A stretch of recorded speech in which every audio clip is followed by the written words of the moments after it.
मी सुनेत्रा अजित पवार गांभीर्यपूर्वक प्रतिज्ञा करते की कायद्याद्वारे स्थापित झाले आहे अशा भारताच्या संविधानाबद्दल मी खरी श्रद्धा व निष्ठा बाळगीन. मी भारताची सार्वभौमता व एकात्मता उन्नत राखीन.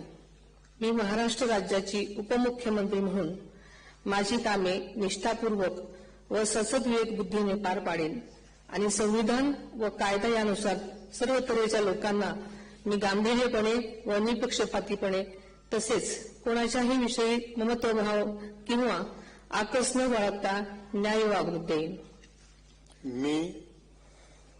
मी सुनेत्रा अजित पवार गांभीर्यपूर्वक प्रतिज्ञा करते की महाराष्ट्र राज्याची उपमुख्यमंत्री म्हणून माझ्या विचारार्थ आणली जाईल किंवा मला ज्ञात होईल अशी कोणतीही बाब अशी उपमुख्यमंत्री म्हणून माझी कामे यथायोग्य पार पाडण्यासाठी आवश्यक असेल ते खेरीज करून एरवी मी कोणत्याही व्यक्तीला किंवा व्यक्तींना प्रत्यक्षपणे वा अप्रत्यक्षपणे कळवणार नाही किंवा त्यांच्याकडे उघड करणार नाही.